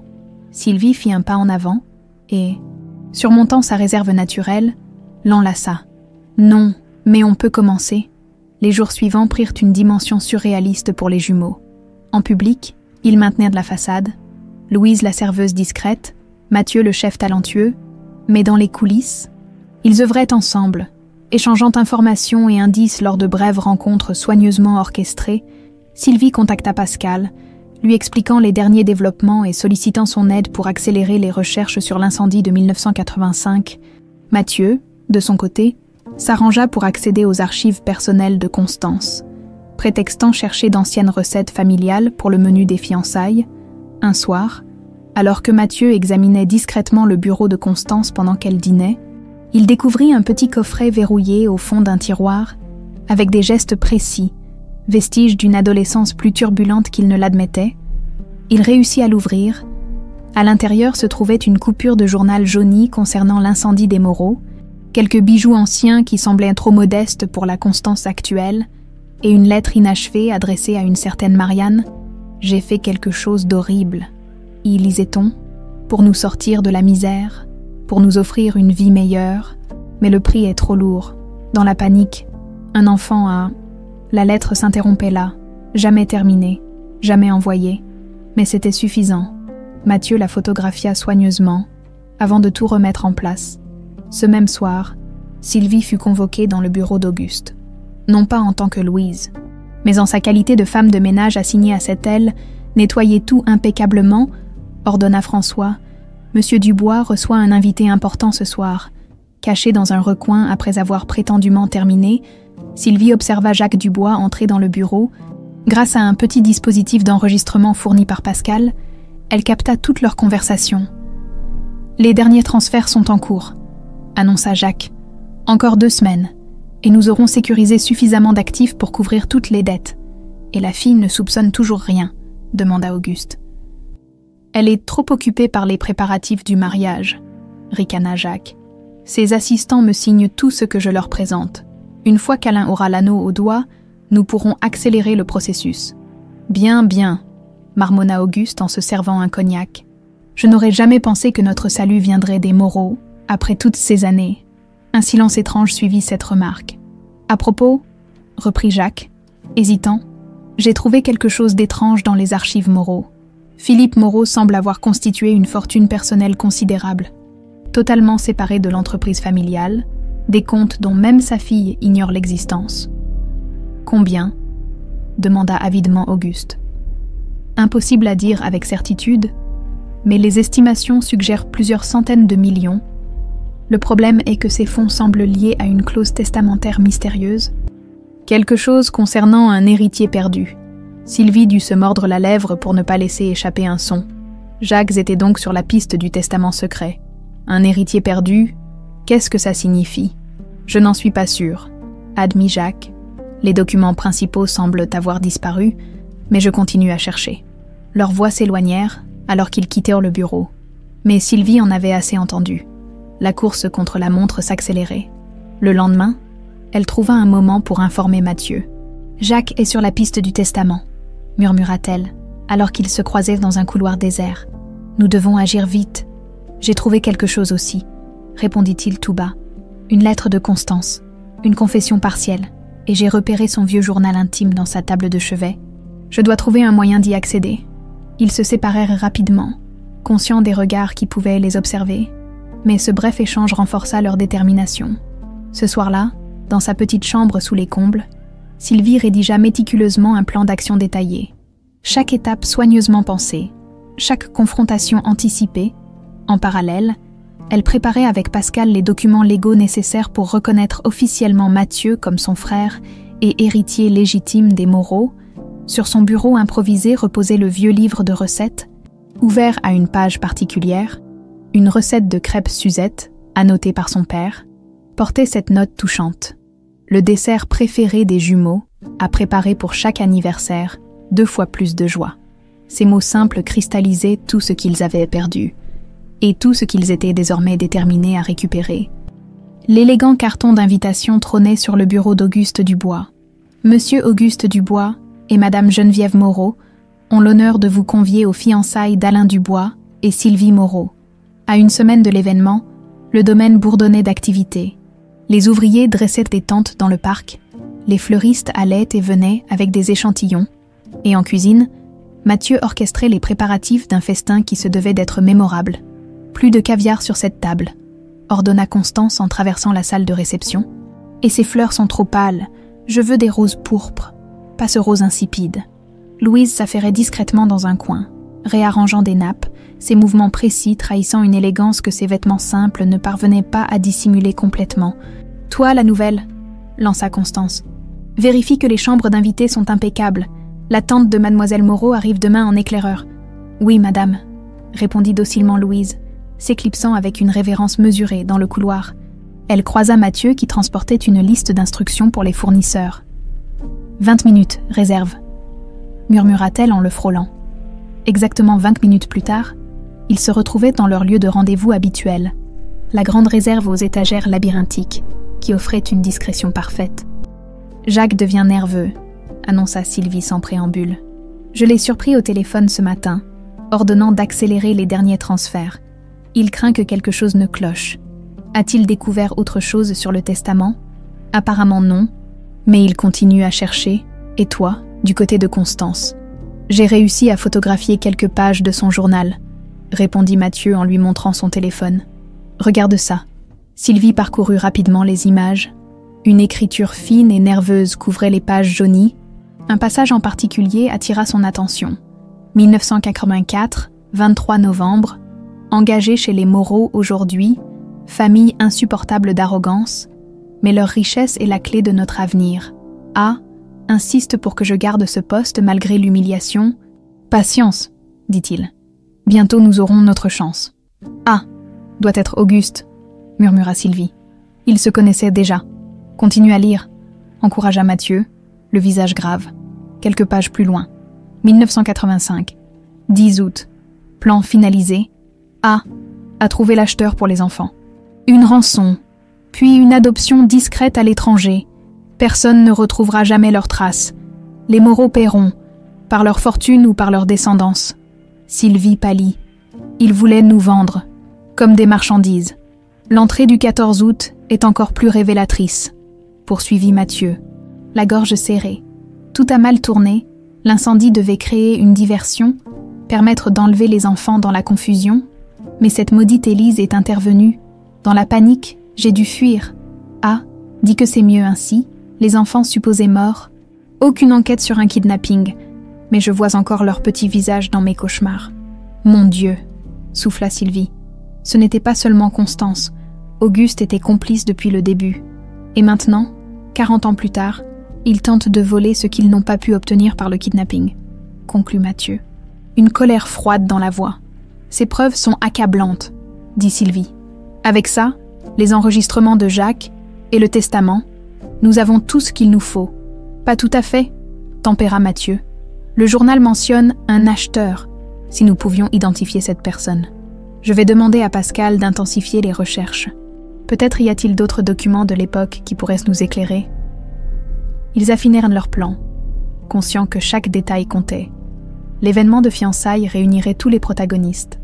Auguste, Constance, Alain, Jacques, mais aussi Geneviève. La tante de Sylvie et de nombreux témoins influents du monde des affaires et de la haute société. Je dois rencontrer ma tante avant, décida Sylvie. Elle mérite de connaître la vérité en privé et j'aurai besoin de son soutien. Tu crois qu'elle acceptera de participer à notre mise en scène ? Geneviève a toujours privilégié la famille avant tout, affirma Sylvie. Malgré ses airs autoritaires, elle aimait profondément mon père, apprendre qu'un morceau de lui survit à travers toi. Leur planification fut interrompue par des pas qui approchaient. Ils se séparèrent rapidement, Mathieu prétendant inventorier des produits, tandis que Louise saisissait un plumeau. C'était François, l'air préoccupé. « Mathieu, Monsieur Alain te demande immédiatement dans son bureau. Un problème avec le menu ? Je ne sais pas, il semblait agité. » Mathieu et Sylvie échangèrent un regard inquiet avant de se séparer. Quelque chose dans l'expression de François sonnait faux. Dans le bureau d'Alain, une atmosphère tendue régnait. Jacques se tenait près de la fenêtre, un dossier à la main. Alain, nonchalamment assis sur le bord de son bureau, arborait un sourire qui mit immédiatement Mathieu sur ses gardes. « Notre chef étoilé », lança Alain avec une fausse jovialité. « Dis-moi, Mathieu, depuis combien de temps travailles-tu pour nous ? » « Presque 3 ans, monsieur. 3 ans, après avoir été formé par cette chère Élise Benoît, une femme remarquable, paraît-il. » Le ton doucereux d'Alain ne présageait rien de bon. Mathieu resta impassible, attendant la suite. Jacques a fait des découvertes fascinantes. poursuivit Alain, en faisant signe à son cousin. Des coïncidences troublantes. Jacques s'avança, ouvrant son dossier. Élise Benoît, ancienne employée des Moreau, quitte précipitamment son poste après l'incendie de 1985, réapparaît dans le Périgord avec un neveu orphelin qui n'est mentionné dans aucun registre familial antérieur. Je ne vois pas en quoi ma vie personnelle, commença Mathieu. Ce n'est pas tout, coupa Jacques. Ce même neveu devient chef et, par un hasard extraordinaire, se retrouve employé par la famille destinée à s'allier aux Moreau. Le cœur de Mathieu s'accéléra, mais son visage resta de marbre. J'ai été recruté lors d'un concours culinaire à Lyon. Vous y étiez, monsieur Alain. Vous avez vous-même insisté pour m'embaucher, sur l'insistance étrange de ma mère, rétorqua Alain, la même qui connaissait Élise du temps où elles travaillaient toutes deux chez les Moreau. Un silence pesant s'installa. Mathieu comprit que leurs soupçons restaient du flou. Ils cherchaient à le faire parler, à confirmer leurs intuitions. « Messieurs, je comprends mal ces insinuations, » dit-il calmement. « Si vous avez des questions sur mes compétences professionnelles, au diable tes compétences, » s'emporta Alain. « Tu n'es pas qui tu prétends être, et cette nouvelle serveuse avec qui tu chuchotes dans les coins, elle non plus n'est pas ce qu'elle semble. » L'estomac de Mathieu se noua. Avait-il découvert l'identité de Sylvie ? « Ma patience a des limites, » continua Alain, menaçant. « Les fiançailles approchent, je ne tolérerai aucune. Complication, suis-je clair ? Parfaitement clair, monsieur. Bien, tu peux disposer pour l'instant. » Dans le couloir, Mathieu s'efforça de marcher normalement malgré son inquiétude. Il devait prévenir Sylvie immédiatement. Leur couverture commençait à s'effriter. Il la trouva dans la lingerie, préparant les draps pour les chambres d'invités. En quelques mots murmurés, il l'informa de la situation. Ils soupçonnent quelque chose, mais ne savent pas exactement quoi, conclut-il. Nous devons accélérer. Ma tante arrive demain, répondit Sylvie. Pascal l'interceptera avant qu'elle n'atteigne le domaine. Une fois qu'elle saura tout, nous pourrons enclencher la phase finale. Et si Alain ou Jacques tentent quelque chose avant ? J'ai prévu une assurance, révéla Sylvie. Les preuves de la fraude financière ont été transmises à mon avocat, avec instruction de les remettre aux autorités si je ne le contacte pas quotidiennement. Un bruit de pas les interrompit à nouveau.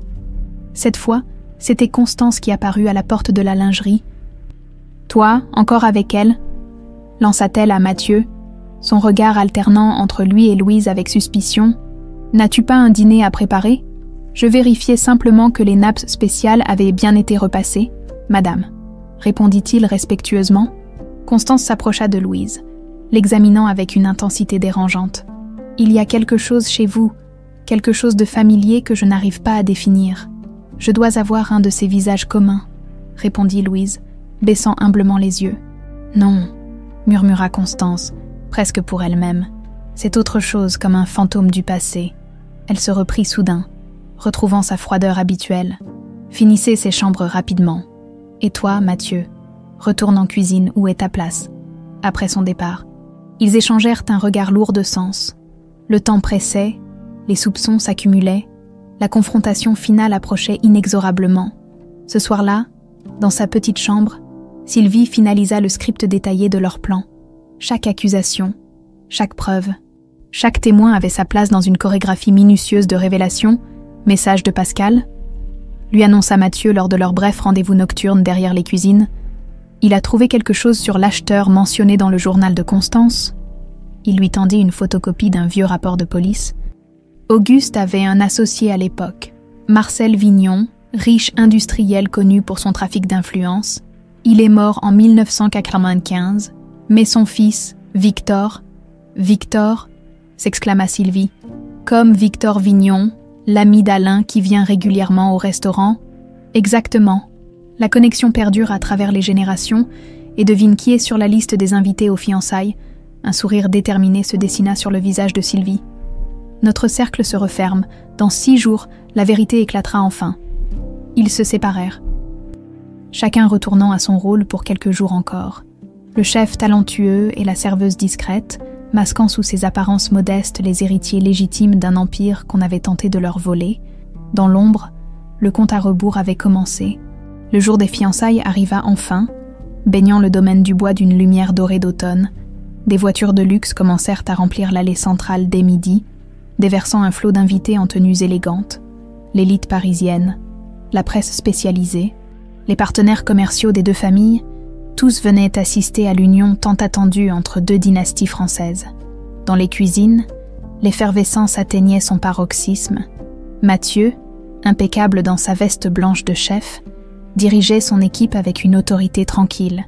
Personne n'aurait pu deviner qu'il s'apprêtait à déclencher un séisme social d'une ampleur inédite. « Le champagne doit être servi à exactement 8 degrés, ordonna-t-il à François. « Pas plus, pas moins. Bien sûr, chef, acquiesça le maître d'hôtel. Intimidée par l'intensité inhabituelle de Mathieu, Louise, parmi les serveuses désignées pour l'événement, ajustait son uniforme devant un petit miroir. Ce soir, pour la dernière fois, elle jouerait ce rôle. Elle croisa brièvement le regard de Mathieu dans le reflet. Un échange silencieux chargé de détermination. À l'étage, dans une suite luxueuse, Madame Geneviève Moreau terminait sa préparation, seule avec sa nièce officielle, en réalité Martine, l'actrice engagée par Sylvie. Elle paraissait étrangement sereine pour une femme qui s'apprêtait à participer à un coup de théâtre. 3 jours plus tôt, dans une discrète maison de campagne, Sylvie avait révélé toute la vérité à sa tante. La réaction initiale de Geneviève, incrédulité, choc, puis colère sourde, avait laissé place à une résolution implacable. Philippe avait donc raison, avait-elle murmuré en examinant les preuves. Il a toujours dit que quelque chose clochait dans cet incendie. Que t'est-on fait, ma pauvre enfant? Et ce garçon, mon neveu, Geneviève avait rencontré Mathieu le lendemain, étudiant son visage avec une émotion à peine contenue, les yeux de Claire, avait-elle simplement dit, évoquant la mère des jumeaux, et le menton obstiné de Philippe. Dans le parc magnifiquement décoré, sous une immense tente cristalline, les invités commençaient à prendre place. Auguste Dubois, majestueux dans son smoking, accueillait les convives avec une jovialité calculée. Constance, resplendissante dans une robe bleu nuit, veillait aux moindres détails, dissimulant sa nervosité sous un masque de perfection sociale. Alain, centre d'attention en tant que futur fiancé, paradait dans un costume sur mesure, recevant félicitations et plaisanteries grivoises de ses amis avec un sourire suffisant. Parmi eux, Victor Vignon, dont le nom figurait désormais en bonne place dans le plan des jumeaux, Jacques, en retrait, observait la scène avec une satisfaction mêlée d'impatience. Encore quelques heures, et le piège financier qu'il avait méticuleusement élaboré se refermerait définitivement sur l'empire Moreau. À 19h précises, le bruit des conversations s'estompa lorsque Geneviève fit son entrée, accompagnée de la prétendue Sylvie Moreau. Les murmures admiratifs accompagnèrent leur progression vers le centre de la tente. « Mesdames, messieurs », annonça Auguste en s'avançant, « nous sommes réunis ce soir pour célébrer l'union prochaine de 2 grandes familles françaises. Permettez-moi de vous présenter officiellement ma future belle-fille, mademoiselle Sylvie Moreau. » Des applaudissements nourris saluèrent cette présentation, tandis qu'Alain s'approchait pour prendre cérémonieusement la main de sa fiancée. « C'est un honneur et un plaisir d'accueillir Sylvie dans notre famille, » poursuivit Auguste. « Cette alliance entre les Dubois et les Moreau promet un avenir brillant pour nos entreprises respectives. Et pour nos lignées, » ajouta Constance avec un sourire figé. Dans les coulisses, Louise observait la scène, attendant le moment précis prévu par leur plan. Mathieu, ayant confié la cuisine à son second, l'avait rejointe discrètement. « Prête », murmura-t-il. Elle hocha la tête. Pascal est en position avec les autorités. Le notaire aussi. Le discours d'Auguste se poursuivait, ponctué d'anecdotes soigneusement choisies sur l'excellence des 2 familles, leur histoire commune, leurs valeurs partagées, un tissu de mensonges que les jumeaux s'apprêtaient à déchirer. Donc, et maintenant, avant de procéder à l'échange officiel des promesses, j'invite nos fiancés à partager quelques mots, conclut Auguste en tendant le microphone à Alain. Le jeune homme s'avança avec assurance. Je dois avouer que lorsque mon père et mon cousin Jacques ont suggéré cette union, j'étais sceptique, des rires polis accueillirent cette remarque, mais en apprenant à connaître Sylvie, même à distance, j'ai compris quelle femme extraordinaire elle est. Il se tourna vers sa fiancée, avec un sourire charmeur qui donna la nausée à la véritable Sylvie. Cachée dans l'ombre, ensemble, nous bâtirons un empire inégalé. Les Dubois Moreau deviendront la référence de l'excellence française. Nouveaux applaudissements. Alain tendit galamment le microphone à sa prétendue fiancée. « Merci Alain », commença doucement Martine. jouant parfaitement son rôle. C'est un moment émouvant pour moi. Elle s'interrompit soudain, comme submergée par l'émotion. « Pardonnez-moi, c'est plus difficile que je ne l'imaginais. » Un murmure compatissant parcourut l'assemblée. En fait, il y a quelque chose que je dois confesser. C'était le signal. Dans un mouvement parfaitement synchronisé, Louise s'avança depuis les coulisses. Au même moment, Mathieu émergea de l'autre côté de la tente, attirant tous les regards. « Je crois que c'est à moi de parler », déclara Louise d'une voix forte. Abandonnant soudain son accent discret de serveuse pour adopter le ton autoritaire de la véritable Sylvie Moreau, un murmure de confusion parcourut l'assemblée. Auguste fronça les sourcils, cherchant à comprendre cette interruption inconvenante. « Qui êtes-vous pour interrompre » commença-t-il avant que Geneviève ne l'interrompe.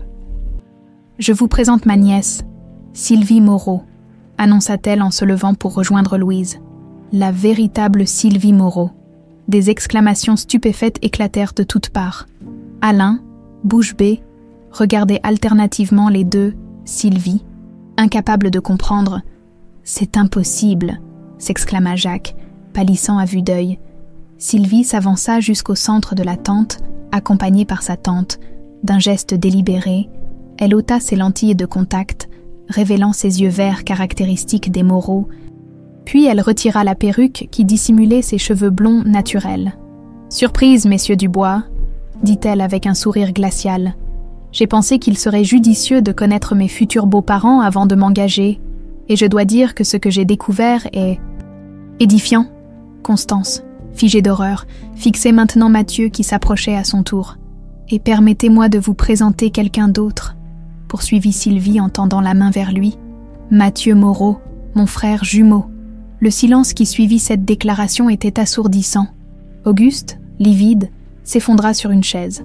Jacques tentait discrètement de s'éclipser mais se heurta à deux hommes en costume sombre qui venèrent d'entrer.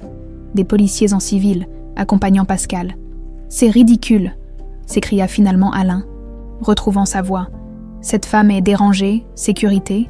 J'ai bien peur que votre sécurité soit occupée ailleurs, » répondit calmement Sylvie. « Et avant que quiconque ne bouge, sachez que cette soirée est enregistrée et diffusée en direct au bureau du procureur de Paris. » Elle fit un signe, et Pascal activa un projecteur qui illumina un grand écran. Des documents s'y affichèrent, relevés bancaires, transactions frauduleuses, extraits du journal de Constance. « Permettez-moi de résumer la situation » continua Sylvie d'une voix claire qui résonnait sous la tente silencieuse. « Il y a 40 ans, Constance Dubois, alors employée chez mes parents, a tenté d'enlever 2 nourrissons, mon frère et moi, dans le but de nous vendre à un acheteur, n'est-ce pas, monsieur Vignon ?» Victor Vignon, pétrifié, regardait autour de lui avec panique. « L'opération a mal tourné, » intervint Mathieu. Un incendie censé créer une diversion est devenu incontrôlable. Élise Benoît, gouvernante fidèle, n'a pu sauver que moi, tandis que Constance fuyait, persuadée que nous étions tous deux morts. « Mensonge !» hurla Constance. Mais son visage décomposé trahissait la vérité. 1 an plus tard, reprit Sylvie, implacable, Constance épousait Auguste, son complice, qui connaissait toute la vérité. Ensemble, ils ont bâti leur respectable famille sur un crime odieux. Et 40 ans plus tard, enchaîna Mathieu, l'histoire se répète sous une autre forme. Jacques Dubois, engagé stratégiquement comme administrateur financier de l'Empire Moreau, détourne systématiquement des fonds. Sur l'écran apparurent des graphiques montrant l'ampleur de la fraude. Jacques, cerné par les policiers, avait renoncé à fuir. Le plan était parfait, conclut Sylvie. Un mariage arrangé avec Alain pour légitimer l'accès à mes comptes, puis mon accident opportun une fois les transferts complétés, sauf que le destin avait d'autres projets. Elle sortit le médaillon de Saint-Christophe de sous son chemisier, tandis que Mathieu exhibait le sien, identique. « Le même médaillon qu'Élise m'a confié, » dit-il, avec un journal scellé qui ne devait être ouvert que si je rencontrais quelqu'un portant son jumeau. Un notaire s'avança alors, brandissant un document officiel. « Voici le testament secret de Philippe Moreau », annonça Sylvie, prévoyant le retour possible de son fils. Il a légué la moitié de sa fortune personnelle à Mathieu, une fortune dont même moi j'ignorais l'existence, et que Jacques n'a jamais pu détourner. L'assemblée était pétrifiée. Parmi les invités, certains s'éloignaient discrètement des Dubois, comme pour se dissocier du scandale imminent. « C'est C'est un coup monté, balbutia Auguste, cherchant désespérément une échappatoire. Vous n'avez aucune preuve tangible. Oh, mais nous en avons, sourit Sylvie, tandis que Pascal projetait maintenant des pages du journal intime de Constance. Votre épouse a toujours été méthodique dans ses confessions écrites, et Jacques, trop confiant, a laissé des traces numériques de chaque transaction frauduleuse. Constance, effondrée, fixait maintenant Mathieu avec une terreur viscérale. Ses yeux, murmura-t-elle, je les voyais dans mes cauchemars, les mêmes que ceux du bébé dans l'incendie. C'était l'aveu final, enregistré par des dizaines de témoins. Les policiers s'avancèrent alors ouvertement, sortant leurs insignes. Auguste Dubois, Constance Dubois, Jacques Dubois, Alain Dubois, déclara l'inspecteur principal. Vous êtes en état d'arrestation pour fraude, complicité d'enlèvement, tentative de meurtre et dissimulation de crime, tandis que les officiers procédaient aux arrestations sous les flashs des photographes. Car oui, la presse était bien présente pour ce qui deviendrait le scandale mondain de la décennie. Sylvie et Mathieu se tenaient côte à côte, leurs médaillons jumeaux brillant sous les lumières. 40 ans d'injustice prenaient fin ce soir-là, sous la tente cristalline des Dubois, transformé en tribunal improvisé par 2 enfants que le destin avait séparés, mais que la vérité avait finalement réunis. 1 an plus tard, le domaine viticole des Dubois avait bien changé, rebaptisé Vignobles Élise, en hommage à la femme qui avait sauvé Mathieu. Il resplendissait sous un soleil printanier. Les anciennes caves sombres et humides avaient été rénovées, modernisées, ouvertes aux visiteurs. Le restaurant, autrefois temple de prétention aristocratique, accueillait désormais des familles de tous horizons. Dans la grande cuisine baignée de lumière, Mathieu ajustait les derniers détails d'un menu dégustation. Il portait toujours son médaillon de Saint-Christophe, désormais visible sur sa veste de chef, comme un symbole assumé de son histoire. Les invités commencent à arriver, annonça Sylvie en entrant.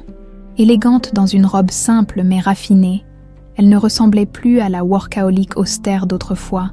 Son visage s'était adouci, son regard avait gagné en sérénité. Tout est prêt, assura Mathieu. Le premier anniversaire de la Fondation Élise mérite une célébration exceptionnelle. Ils échangèrent un sourire complice. Cette année écoulée avait été intense, riche en bouleversements et découvertes. Après le scandale des fiançailles, largement relayé par les médias, les révélations s'étaient enchaînées. L'enquête avait confirmé l'implication d'Auguste dans l'incendie de 1985, mais avait également fait émerger des éléments plus troublants encore. Des documents retrouvés dans un coffre-fort secret de sa propriété suggéraient qu'il aurait pu jouer un rôle dans l'accident d'avion qui avait coûté la vie aux parents de Sylvie 5 ans auparavant. « Tu as des nouvelles de Pascal ?» demanda Mathieu en vérifiant une dernière fois sa brigade. « Il est en route », confirma Sylvie, avec les documents finalisés pour l'acquisition du nouvel hôtel à Marseille. 1 an après le scandale, l'Empire Moreau s'était considérablement transformé. Sylvie et Mathieu avaient uni leurs talents et visions pour créer quelque chose de nouveau. Plus humain, plus ancré dans des valeurs de partage et d'excellence accessibles, la Fondation Élise, financée par la fortune personnelle léguée par Philippe Moreau, offrait des formations d'excellence en hôtellerie et gastronomie à des jeunes issus de milieux défavorisés. Le premier programme, lancé dans l'ancien domaine du bois, affichait déjà des résultats remarquables. « Mademoiselle Moreau, votre tante vient d'arriver avec les premiers invités », annonça François. L'ancien maître d'hôtel des Dubois, qui avait conservé son poste après avoir prouvé son ignorance du complot familial. « Merci François, nous arrivons, dans le parc magnifiquement aménagé, sous une tente légère bien différente de celle des fiançailles tragiques. Une centaine d'invités se rassemblaient, journalistes, partenaires commerciaux, bénéficiaires de la fondation, personnalités du monde culinaire, tous venaient célébrer cette renaissance. Geneviève Moreau, plus épanouie que jamais dans son rôle de tante des jumeaux, accueillait les convives avec une élégance bienveillante. À ses côtés, les premiers diplômés du programme de la Fondation racontaient fièrement leur parcours. Sylvie, Mathieu, les interpella-t-elle en les voyant approcher. « Venez rencontrer Alexandre Valmer, l'architecte qui a conçu notre nouveau projet parisien ?» Sylvie serra la main d'un homme d'une 40aine d'années, au regard intelligent et chaleureux. Veuf depuis 3 ans, Alexandre avait été recommandé par un ami commun pour transformer un ancien hôtel particulier en centre de formation. « Vos idées sont révolutionnaires », lui dit-il avec admiration. « Allier patrimoine et innovation sociale, C'est exactement ce dont notre époque a besoin. Sylvie sentit une chaleur inattendue l'envahir face à ce compliment sincère. Depuis 1 an, sa vie professionnelle avait monopolisé toute son énergie. Cette rencontre, pourtant professionnelle, réveillait en elle quelque chose de longtemps endormi. À quelques pas de là, Mathieu saluait des invités quand une voix familière le figea sur place. « Tu as réussi, finalement, elle serait fière de toi. » Il se retourna pour découvrir Charlotte. Son ex-épouse, ils s'étaient séparés 3 ans auparavant, incapables de surmonter leurs différences. Lui, tourmenté par un passé inconnu, elle, lassée de ses silences et de sa quête obsessionnelle. « Charlotte, je ne savais pas que tu viendrais. Ta sœur m'a invitée, » répondit-elle avec un sourire hésitant. « Elle pense que nous avons des choses à nous dire maintenant que je sais qui je suis, » compléta-t-il doucement. Leur conversation fut interrompue par l'arrivée d'un invité inattendu, Alain Dubois, méconnaissable dans sa tenue simple. S'avançait timidement vers eux. Après un procès retentissant, il avait écopé d'une peine plus légère que ses parents et son cousin, le juge ayant reconnu qu'il avait été en partie manipulé par sa famille. Après 6 mois de prison, il effectuait désormais un service communautaire. « Je ne resterai pas longtemps, » dit-il, visiblement mal à l'aise. « Je voulais juste vous remercier pour cette opportunité. » Contre toute attente, Sylvie et Mathieu lui avaient proposé un poste d'apprenti dans l'un de leurs restaurants, loin du domaine familial. Sous la supervision stricte d'un chef expérimenté, une chance de rédemption que peu lui auraient accordée. « Comment se passe ton apprentissage ?» demanda Mathieu, sincèrement intéressé. « Difficile, » admit Alain, « mais juste, pour la première fois de ma vie, je gagne honnêtement ce que j'obtiens. » Sylvie observait cet échange avec un mélange de satisfaction et d'étonnement. La transformation d'Alain, de playboy arrogant en homme humble, apprenant un métier difficile, incarnait parfaitement l'esprit de rédemption qu'elle et Mathieu souhaitaient insuffler à leur nouvelle entreprise commune. La soirée se poursuivit, ponctuée de discours et de témoignages émouvants. Sylvie et Mathieu prirent ensemble la parole pour présenter leur vision d'avenir. « La Fondation Élise n'est qu'un début », annonça Sylvie. « Avec notre nouvelle chaîne de restaurants Héritage, nous voulons démocratiser la gastronomie d'excellence, la rendre accessible à tous. Chaque établissement Héritage servira des plats inspirés du livre de recettes qui nous a réunis, » poursuivit Mathieu. « Des saveurs authentiques, des techniques raffinées, mais des prix abordables. » Les applaudissements résonnèrent dans le parc, tandis que les serveurs, tous étudiants de la Fondation, circulaient avec des plateaux d'amuse-bouche inspirés des dites recettes traditionnelles à l'écart de la foule. Pascal s'approcha discrètement de Sylvie. « Nouvelle concernant Constance », murmura-t-il. Sa demande de libération conditionnelle a été acceptée, compte tenu de son âge et de sa santé déclinante. Sylvie accueillit cette information avec une sérénité qui l'aurait elle-même surprise 1 an plus tôt. La vengeance avait cédé la place à quelque chose de plus profond, une forme de paix intérieure née de la vérité enfin révélée. « Elle a demandé à vous voir, à Mathieu et vous, » ajouta Pascal.